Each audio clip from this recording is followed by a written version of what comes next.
Hi, very good morning. It's Jim from Avstar. Looks like we're going to have that conversation, guys. You can't say that the warnings have gone out there. To the best of my ability, I have been telling people for a good half a decade now with regards to floods. Now, the recent flood last month in California, which has displaced millions of people are still lying unrecovered, dead in some parts, buried under mud falls. Their bodies may never be recovered again.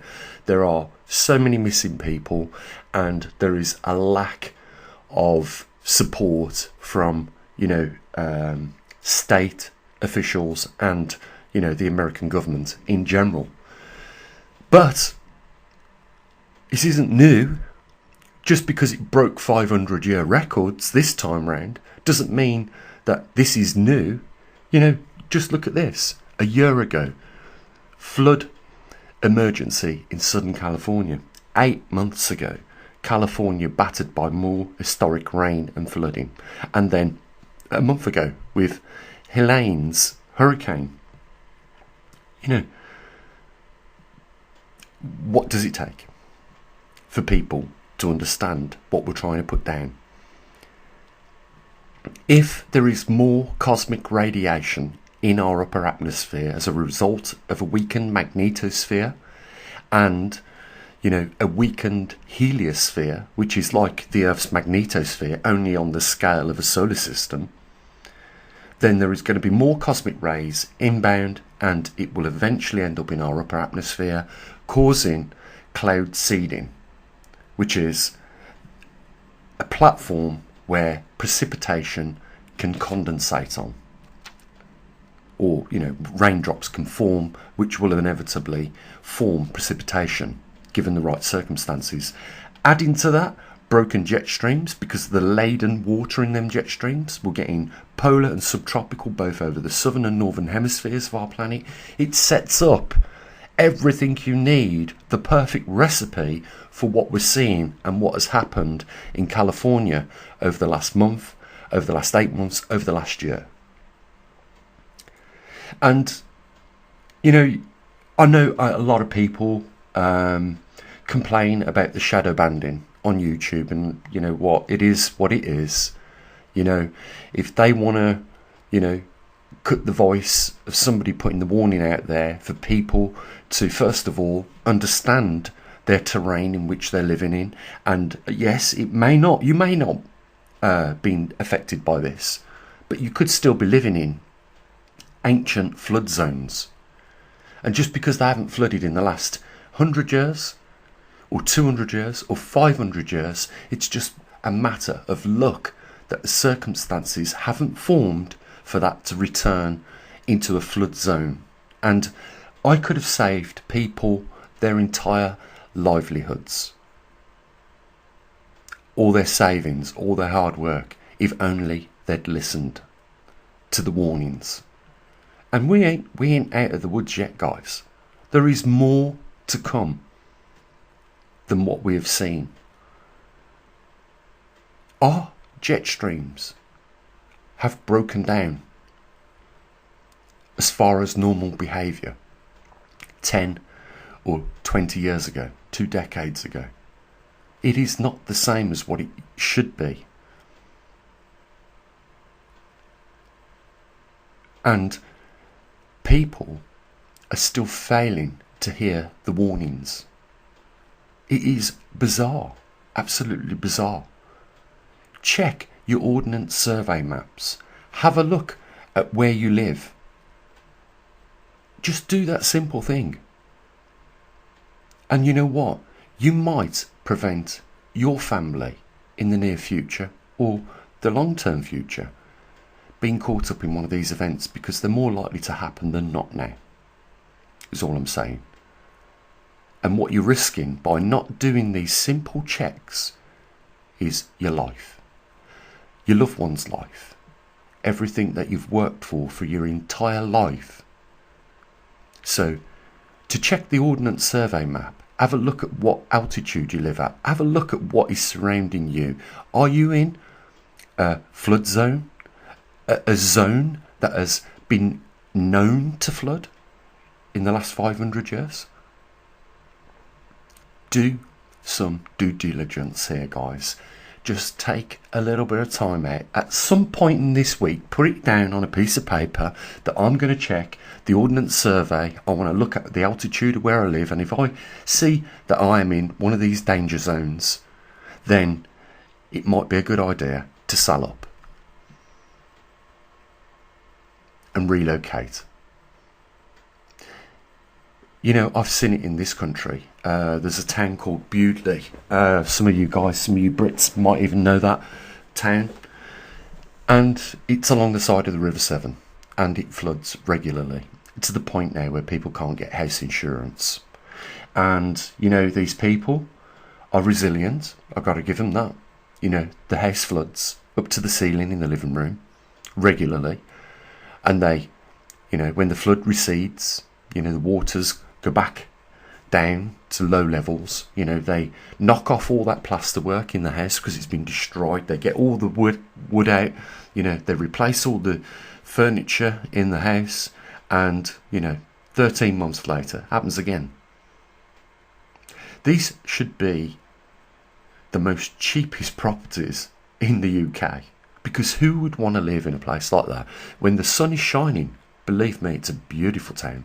Bewdley is absolutely beautiful, but when the floods are there, it's the worst place on earth. And you know what I'm saying, guys, is that we're not even at halfway point yet.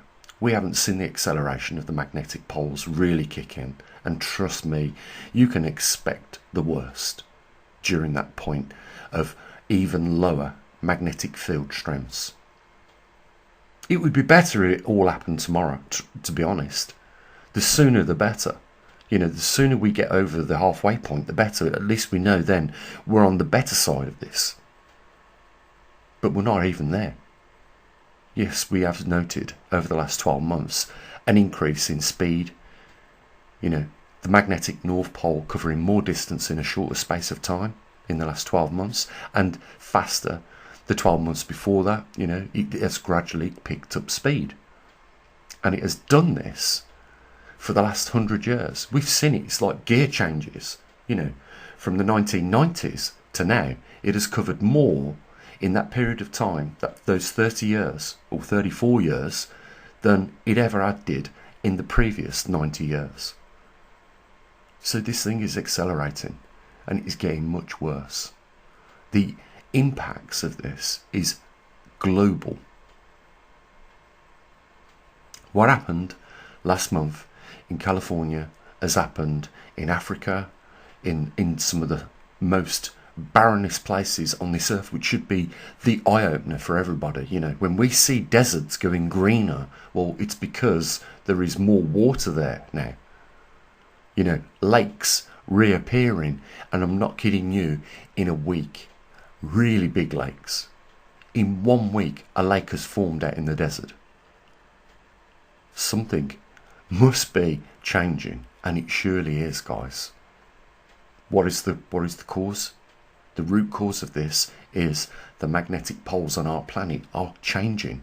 The last time we had an excursion, which was a failed reversal, was 12,000 years ago. We got no recorded data, and that's why it's catching all of your meteorologists out right now. They have got nothing to base what is taking place now on. But if we go back 780,000 years, the magnetic poles on our planet reversed.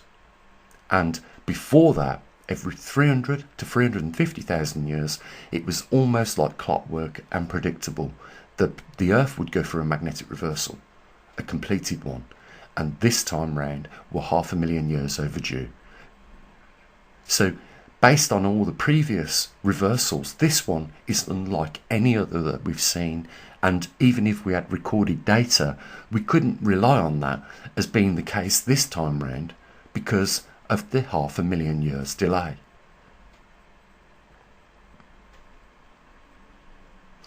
I'll end the video here, guys, because I don't want to rattle on and on and on. I want it to be an impact that you've listened to this at this point, and that you are going to, at least for your family's sake, check your Ordnance Survey maps of where you live and see if you live in a vulnerable area. Because just as it may not have happened yet, doesn't mean that it's not likely to. Because the last thing I want you guys doing is being woken up in the middle of the night with the sound of torrents of water coming through your front door and your living room windows. Because at that point, it is almost too late. So I want you to think about that. We're doing our very best here at this observatory, and the last thing I want to happen is, we have everything to facilitate a service to people in the time of need, and it be dilapidated because of lack of funds. Now, there is more than enough subscribers to fund this observatory to keep it in, a serviced state. But without people, even chipping in a few bucks for a coffee, what are we to do? Are we going to be like that dormant observatory that monitored the volcano, that fell into disrepair? Nobody was being paid to work there. The facilities was all there, but not serviced. And at the point of the volcano erupting, killing thousands, well, not thousands, but many people died as a result of the fail-safe systems was there, but it was just not funded. If that's the case for this observatory, then we're wasting time, valuable time. At least at this point in time, we can say to people, look, which is more than what the government are doing, check your Ordnance Survey. See at what altitude you live. See what your surroundings are. Are you in a floodplain? Are you in the direct path of a flood? If so, you know what you need to do. I don't need to tell you. So I'm going to leave it there. Links down there in the description. Why not, if you don't want to use PayPal, why not become one of our patrons? Either way, there is two options to support what we do. And, it'd be great to see a few more people. And, I'll also take the time out to thank those over the last couple of days that have chipped in a few bucks. And, I'm still here, guys. The Mavstar Observatory is still here. We're still providing a service. We just can't see any more of this happen to people when there is, an observatory like ours out there trying to warn people of these things. For some reason, some people don't take it serious, but there you go. You take care of your loved ones, check your Ordnance Survey, and use those links down there to support us. As always, bye for now.